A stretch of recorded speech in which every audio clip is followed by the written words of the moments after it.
Hi, John Martin.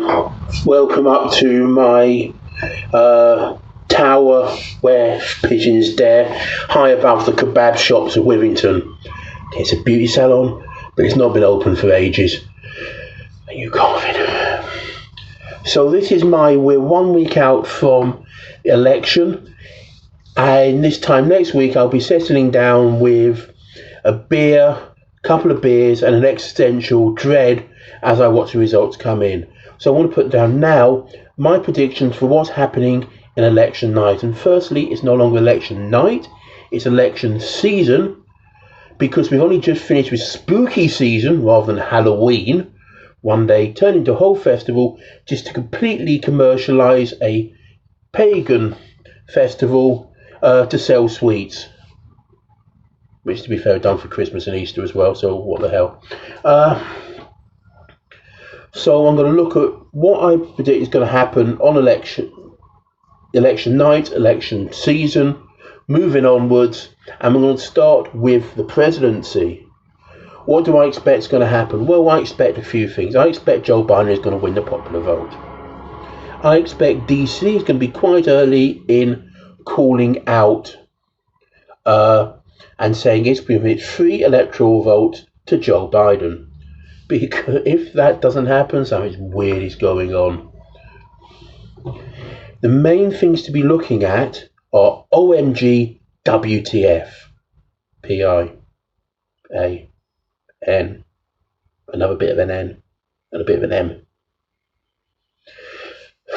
So that's Ohio, Michigan, Georgia, Wisconsin, Texas, Florida, Pennsylvania, Iowa, Arizona,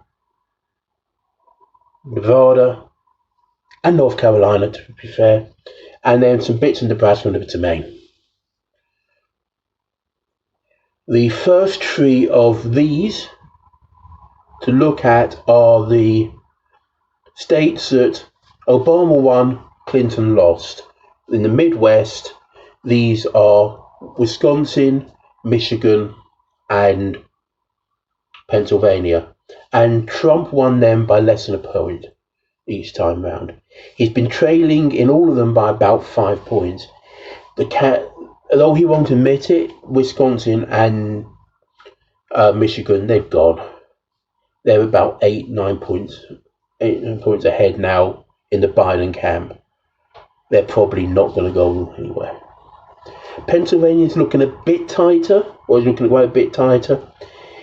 If Biden's about 5 points ahead at the moment, though they are putting both camps are putting a lot of energy in there. Trump was out insulting Erie and insulting Allenstown the other day. Biden's doing stuff in Pennsylvania. He's also doing stuff in Delaware, which, although Delaware is going to go for Biden, it's there and they'll right next to it, and it will media markets carry over. Then once we're looking from there, we're going to go to the next few states. Arizona, it's looking Biden, mainly because nobody there likes Trump, and the previous elected senators, John McCain and Jeff Flake, both Republicans, but outspoken critics of Trump. Cindy McCain has gone pro-Biden. Jeff Flake has gone Biden. We'll talk about Arizona in other contexts later, but that looks like it's pretty much going to go Biden. Florida's going to be an interesting one. Florida is looking like it's Biden. Biden is losing a bit of ground in the Cuban Latinx community because he's being painted as a communist by Trump. He's ahead, obviously, the black vote is ahead, obviously, in the senior vote. The senior vote will always turn out in Florida, and that's a massive change from last time around. Florida isn't essential for Biden to win, but it's almost essential for Trump to win it. If Trump doesn't win, it's very, very difficult to get back the presidency. And what's going to be interesting with Florida is, bizarrely, well, first interest is what the result is made up of, because a few years ago, in 2018, there's a ballot measure that said, should felons be allowed to vote, also ex-felons, non-violent ex-felons be allowed to vote? And the overwhelming majority of Florida said yes, they should. It's about the only thing that went well for Florida in 2018. And so immediately, the Republicans, how do we stop this? Because as the criminal justice system in America inordinately affects blacks, African Americans, they knew there was going to be a lot of African Americans be put onto the voter roll who will probably vote Democratic, and this would be an issue. So what they've done is said yes, but they have to pay back the fines, and this has been allowed by the Supreme Court, and so, well, it's now very difficult if you're the low income rate to pay back a bunch of fines to be allowed to vote. So that's an issue. We don't know where the postal vote will going to go, but we do know that since Florida has been doing postal voting for a long time, they've got their shit in gear, which sounds amazing for Florida to have done that for once. But what it can mean is Florida will be one of the first states to put out its postal vote results. So it will put out postal votes and the early voting, and then will stop putting in the stuff from the precincts and the on-the-day voting. So it's likely that Biden will get a big lead straight away in Florida, and then as the evening goes away, that will be chipped down. Now, hopefully not totally chipped down, but it will be going down gradually. Texas, it was looking at one point to be a dead heat, but there were polls showing a lot of text showing Biden ahead, polls showing Trump ahead, and they're normally by about 3 or 4 points. So whatever happens, that's a complete cluster of whatever.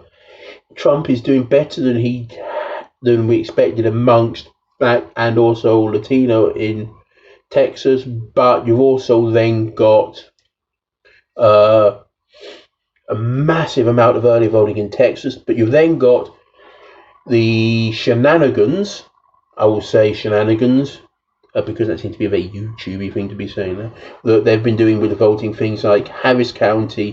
There was only meant to be one male drop-off point in the whole of Harris County. Harris County is 2 million odd people, and it's bigger than a lot of states. It's got more people than a lot of states, and that's just one guy. Because everything's that bigger in Texas, isn't it? So those are some of them. Where else are we going? North Carolina is pushing Biden. That should be quite interesting. Georgia's very interesting because of the voter registration things, but also we're looking at if Georgia is in play and Biden is spending time there, then there's a lot of issues, because you're then making Trump focus on places like Georgia and Texas rather than playing with, I apologize for the light levels, rather than trying to shore up Michigan and Wisconsin. Although Trump, on the other hand, is campaigning in Indiana for some bizarre reason, and New Hampshire. With New Hampshire, he's been about 10 points behind Joe Biden all year. So whatever happens, we do not know with that.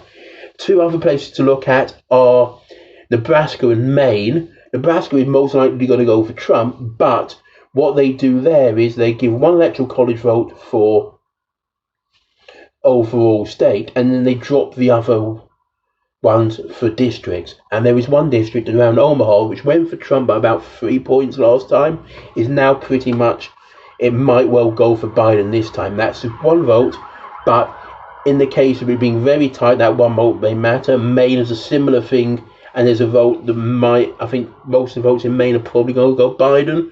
There's one that looks a bit in the middle. So we're now going to talk about, we're now going to look at things like what we're going to see. Well, Pennsylvania has got rules on, they can't start looking at the postal votes until election day. So we're not likely to see the postal votes from Pennsylvania and a lot of these other newer states, Wisconsin. Right? We also got the various shenanigans about, I've gone shenanigans again, haven't I? Various shenanigans about when postal votes are allowed to count from. Is it from the day, if they're postmarked on the day of the election, should they, should they count? In Pennsylvania, you've got a whole thing about naked ballots, which I'm not going to get into because I have no idea what it's on about. But it does seem like somebody's made these things as silly as possible. In Ohio, which is a Republican-run state, they seem to be doing a lot of things reasonably well in terms of they're doing postal votes got to be prepaid by the state. They've been trying to get more money from the legislature to actually do earlier processing. They seem to be actually wanting things to be counted. I've got a feeling that the Ohio governor is going to possibly try and run for president as an actual, this is what a sane Republican might look like type of deal. So Ohio might pick up early. Ohio's a borderline of it's possibly going to go Biden, and they're likely to come out reasonably early from Midwest state. Texas are likely to come out reasonably early because they can still process stuff. And so we're going to then look at, but all the polls. And there was a significant issue with the polls in 2016 where they had Clinton up, and especially up in the Midwest, and she failed to get those votes by, less than 1% in each case. And people go, the polls. Well, firstly, this is just a opinion from me, is if you're a pollster and you have fucked up 3 times in 3 states, you're going to sort of think, what did I do wrong? Should I redo this? Will my legitimacy be questioned if I do the same thing again? And I'm thinking they probably are thinking yes, because they're not some mindless automatons. They're going to think about what we did wrong. They're going to look at that and they're going to try and adjust their model. They're going to know that last time round they didn't put much weighting on the education levels of the people they dealt with. And last time round, their surveys did pick up a lot more on Democratic voters than there actually were by percentage when they came to vote. And this was a number of reasons. It's easy to get hold of them. So they're going to have to look about how they're weighting their results by education. So that hopefully will have come back into the model and will play back. And so that's a kind of a worry in Pennsylvania, where there was a 4-point swing between the polls and the results in those Midwestern states, and especially in Pennsylvania, and Biden's ahead just by about 5 points. So a 4-point swing puts it right back in play. So that's going to be an issue. Generally, the averages are kind of, things like 538 has now got it to be a 88 in 100 chance that Biden wins. And again, they've redone their model. So all they think, the polls were wrong this time. Polls change, but also the model changes. Also, there are differences.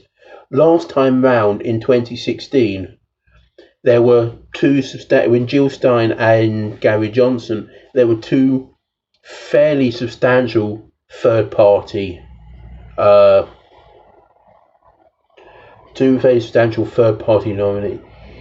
or third and fourth party nominees, and there was a whole thing of they were there as an alternate. They were definitely played as an alternative for those people who didn't like Hillary and didn't like Trump, and the people who didn't like Trump weren't fond of Hillary might have voted for one of the other 2. And there's certainly, you look at the margin that Jill Stein for the Greens did in these 3 Midwestern states, and they would have gone to Clinton if Jill Stein's vote had gone to Clinton. Not saying that Clinton shouldn't deserve those votes, she did, but she should have worked. She didn't work for them, and should have pushed for them. So although there are third-party candidates running, they're not running as substantially as they are now. Also, Clinton, despite being, and I will say, probably a better qualified candidate than Biden, had a legacy of unpopularity which Biden doesn't have, and Clinton was never above 50, was rarely, if ever, above 50%. And although she had margins at times equivalent to Biden's, she never, that 50% thing was never reached, whereas Biden has been for ages above 50%. There's been far less undecideds. The undecideds in the last election flipped for Trump as he was the unknown quality, and they weren't keen on Clinton and her supposed cabal of child murdering Democrats, child eating Democrats. I do not know. So they'll get into that in a minute. Well, not that far into it, but we'll talk about a bunch of idiots. So I'm quite optimistic for the presidency. There are, as we'll talk about the end, there are the things that will happen. But I think in terms of electoral college vote, in terms of electoral college state, I think Biden will win. What states do I think he'll win? I think Michigan, Wisconsin, Pennsylvania, he will get. I think he'll get everything that Hillary Clinton got last time round. I think Arizona will go for him. Nebraska second, I think he's going to do. Florida, I'm quite hopeful with, although Florida is a complete shit show whatever happens. I don't think he's going to get Texas. Georgia, I think he's going to get North Carolina. Georgia, I'd like to see, but I think that's really, really close, and I don't trust the people who run the state.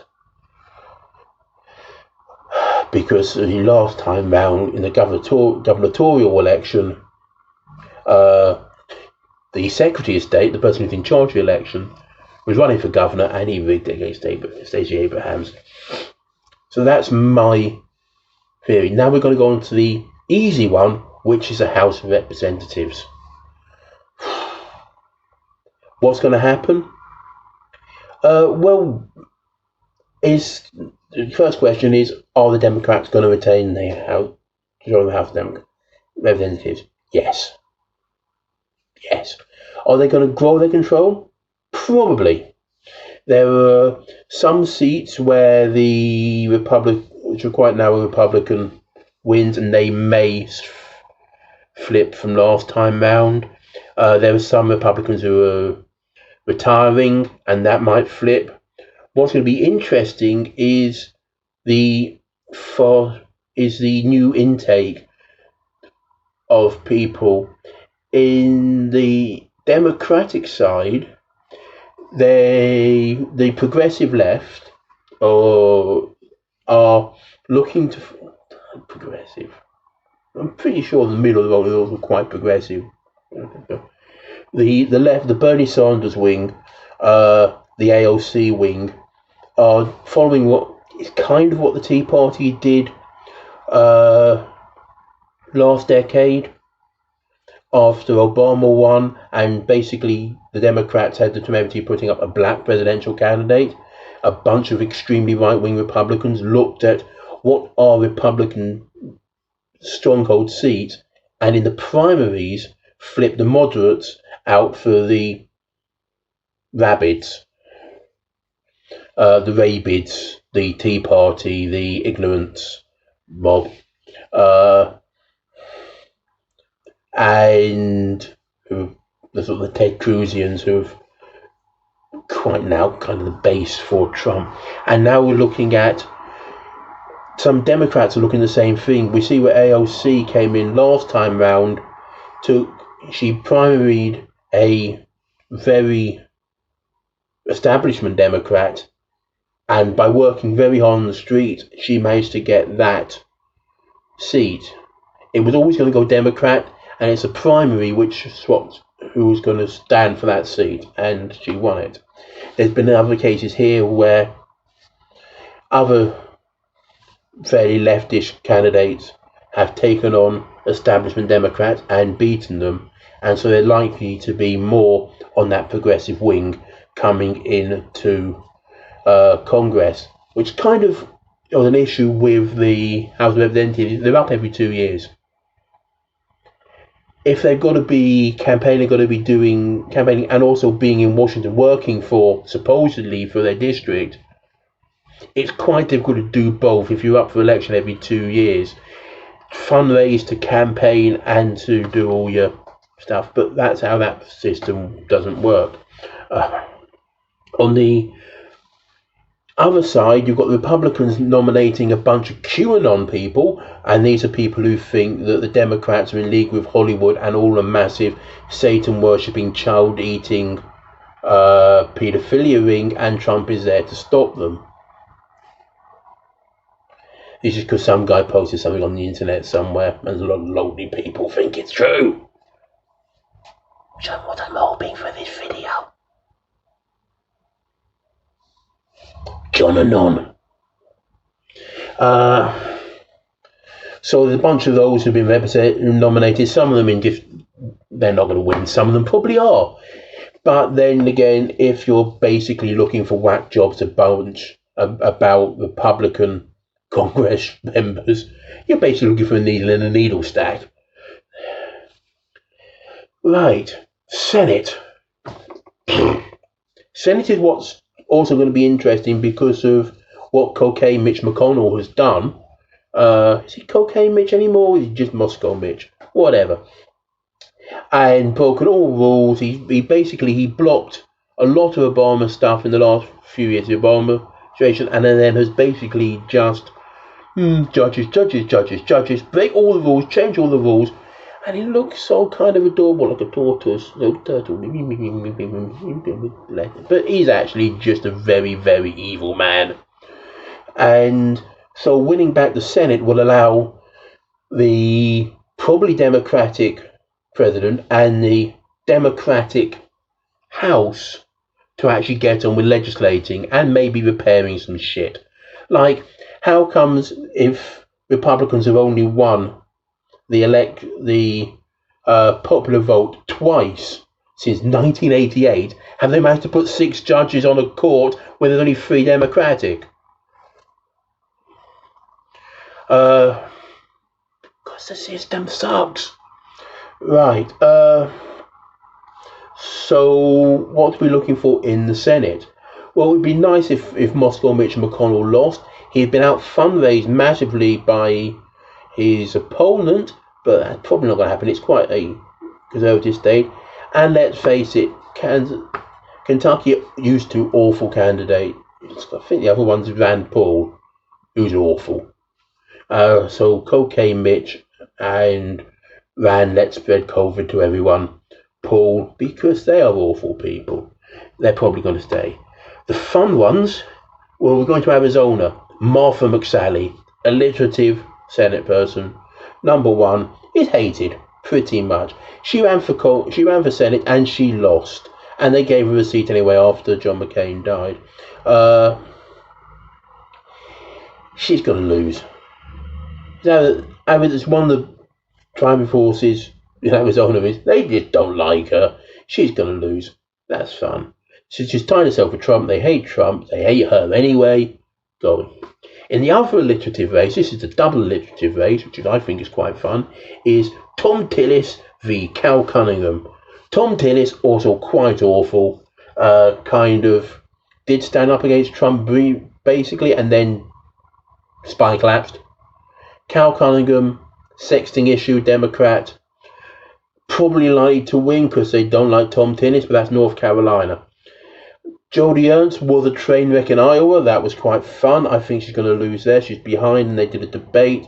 Her against Ellie Greenfield, if I can remember her name is. And it's Iowa. It's farm country. They have been hit hard. This is why Iowa is very likely to go to Biden, is because of the trade war has smacked the prices down on things like trade war with China, smacked the prices down on corn, soy, and grain, which is China is a massive market for.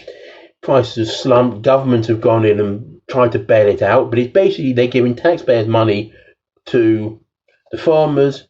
They're giving their own money back because they made a stupid trade war with China. Trump doesn't understand trade wars, so whatever. He doesn't understand that tariffs actually are paid for by the people, and it's basically they've crippled the economy. And in the debate, everyone knows it's going to happen in Iowa is you're going to be asked farm prices, what are the break-even prices for soybeans and corn. And everyone was asked soybeans, and she answered, or she answered corn, or she answered. And Jodie Ernst was asked, and then she gave a completely different answer to something else. And no, we asked you about this. Oh, right. And then she gave an answer of $5 something, and it turned out to be $10. And then she said, oh, but my opponent didn't answer the question. Where she blatantly did. It was a train wreck. And they don't like her there anyway. So we're going to go, also Cory Gardner probably going to lose. Maine, I'd like to see, I've forgotten her name in Maine now. Awful person. In Maine senator who's been there for ages, and I've got a brain fart. She actually did vote against the confirmation of Amy Coney Barrett. Susan Collins, that's it. Susan Collins did vote against the confirmation of Amy Coney Barrett, but that was only because they knew they were going to win anyway, and therefore they didn't need her vote, and that she's in a very tight race, Sarah Gitters. And there's always that point when people look, will Susan Collins do the right thing? And generally she never does. I mean, she could do the right thing this time out, because she didn't. Doing the right thing meant not doing anything at all, because that was never going to have any effect at all. So I'm just looking if there's actually a timer on this, and I can't see it. Michigan, so we're going to go to the Cory Gardner bit. The other fun one, the one that everyone's looking at, is South Carolina and Lindsey Graham, because Lindsey Graham is being beaten by Lindsey Graham's own words. Because Lindsey Graham, and it's kind of like a Trump thing. Lindsey Graham says something, and then somewhere else you can always find something that completely contradicts it. Except he's even more ridiculous, because he's just got, like Trump, he's got this fascination with being on TV as much as possible. He has sold his soul. Everyone knows it. He's being pilloried by this. Jamie Harrison has won a debate by using his own words against him. Jamie Harrison is also trying to fund another right-wing candidate, or another Republicanish candidate, as a third party to try and block off, because he's full of fun. There's loads of money there. Lindsey Graham has been crying on TV. Everyone hates him because they do. Everyone's out fundraising because they all hate him. That would probably be really fun, because Lindsey Graham is just so annoying, because you can't trust the word he says, and that's compared with every other politician apart from Mitch. He's just so blatantly lies, and so that's actually been quite a fun one, and it's looking like it's very even. Maybe Jamie Harrison's ahead. That would be quite fun to watch, but Graham or whatever how we pronounce it, Lindsey Graham, it's gonna be fun. It will be fun if he loses and cries, because he's been crying on TV before, and just the amount of hurt he's inflicted on a nation. It would be amusing. On the flip side is the ones that Democrats are looking a bit nervous at. The main ones: Michigan, Gary Peters, and Alabama. I expect Doug Jones to lose in Alabama, because he won last time around, because it was Jeff Sessions' old Senate seat, which he lost because he became a punching bag for Trump, and they put up Judge Roy Moore. And of course, Judge Roy Moore, if you can't remember, he's basically has a fondness for children. Let's put it lightly. It's a recorded fondness for children. And so Doug Jones won because everyone avoided Roy Moore, possibly Trump, because, well, Trump fellow Deputy Jeffrey Epstein kind of still backed him a bit, but Doug Jones won against someone who is overtly fond of children. And although he's up against what basically his opponent is a football coach who makes Trump look like a genius, and Doug Jones is a reasonably moderate, harmless in a way, appeals to a lot of people Democrat, it's Alabama. It's very, very difficult to win at the moment if you're a Democrat, unless you're running against someone who is knowingly fond of children, as Roy Jones is. Though he's a football coach, he probably has done something wrong. Right. So those are the Senate. I think there's probably enough in there to flip the Senate to be in control, but then you've got to not only take the Senate, but then you've got to be able to keep the sort of the more moderate senators in the same sort of ballpark as the Bernies and the Warrens, and you've got to be pushing them either way. And you've also got Harris is going to her seat is going to go up. It's going to have to be replaced by the governor of California. That's likely to go Democratic, I'm assuming. So, if they win, Harris can't be in two branches of the government at the same time, so we'll have to drop her Senate seat, although she will come back as president of the Senate, which is the vice president's role. That and breathing. So what we're going to see in election season, we're going to, so I think there's going to be some votes come out. I think if Florida, Texas hit, then there's pretty much no way Trump's going to be able to legitimately win. But with sort of Michigan, Wisconsin, and Pennsylvania going to go for quite a time, we don't quite know when they're going to. I'm going to go back to this in a second. I'm just going to say down ballot races. That's something else that's probably going to be quite important, because where Democrats really suffered was in 2010, which was a midterm, and redistricting happens after the end of the census, which should be carrying on at the moment because the court said it should carry on because of COVID. Commerce Department are ignoring that and shut the census off, but they're going to redistrict and redistribute seats because of the census. And you need to be the state legislators are in charge of doing that, and so lots of down ballot races or state legislative races need to come in. Like Texas needs like 5 or 6 swaps to Democrats, so there'll be a decent bipartisan look at how to redistrict these places, or rather than just sort of a gerrymandering of Republicans and Democrats have gerrymandered before. Let's not forget that. So afterwards, what's going to happen? Trump is saying, I don't think it's to get the rules that people keep counting for ages. They do. California last time round was counting for weeks. It was counting for weeks. The results came out, but the actual final totals were going on for ages. New York took ages to work out the results of its primaries. This time round, probably aren't anymore. California doesn't count in terms of the general election.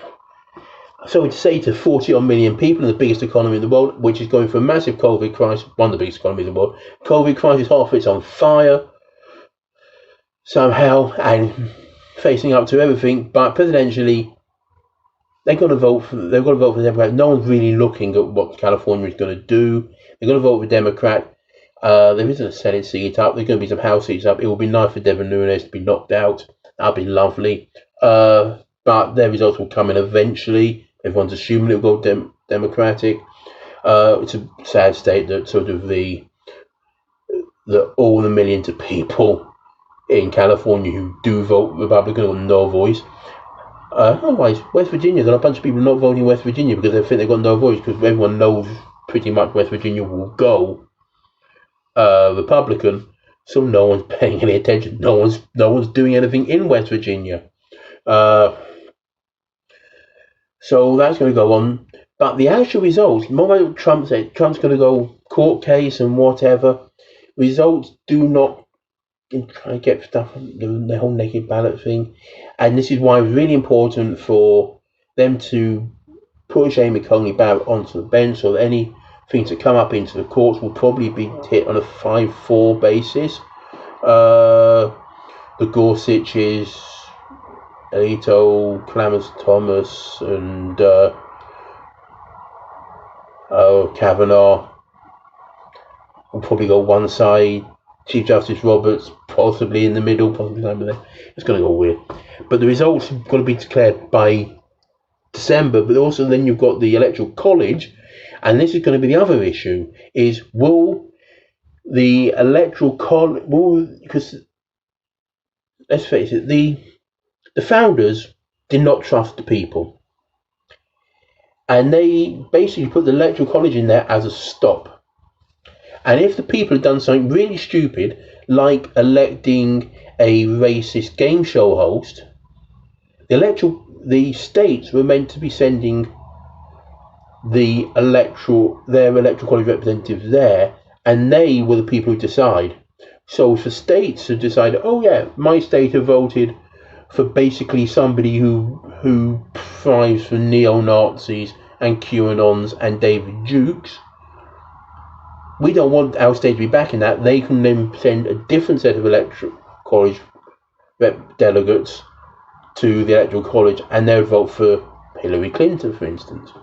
Now, it is suggested that some states with Republican legislatures, like Pennsylvania, may, if they lose, still send a bunch of delegates to the electoral college for Republicans, even though the Democrats won. That will go down very badly in Pennsylvania. There'll be a whole bunch of Democrats, independents whose votes have been ignored, and maybe some Republicans who want some fair play, if there's any of them left.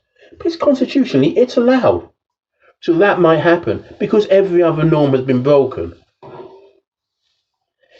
And so there's been so many dirty tricks, but then you've got to be looking at, if you're going to be that far on the wrong side of history, what's more important, power or not being lynched?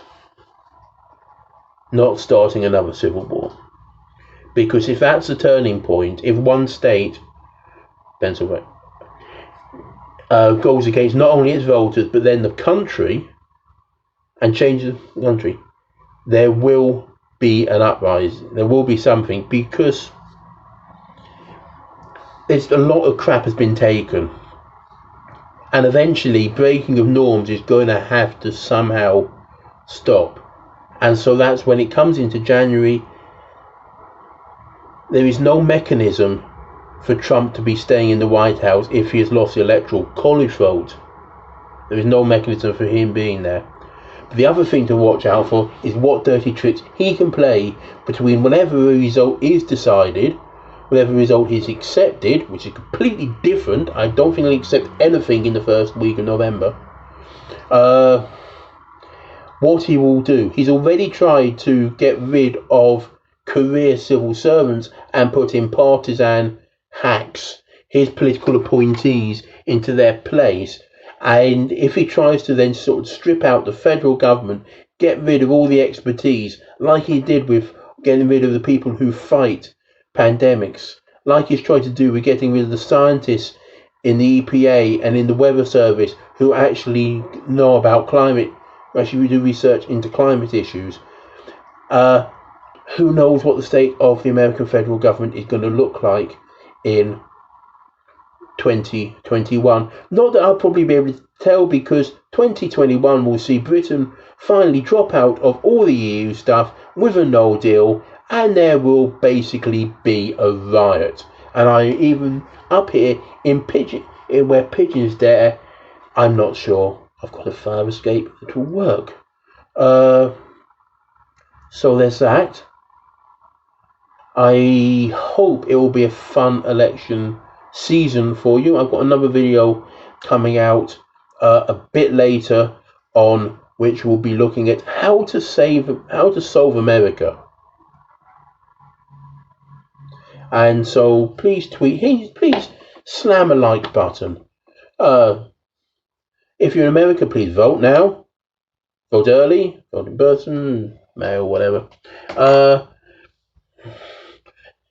Please tell me have you seen this. Respond, comment, like, subscribe.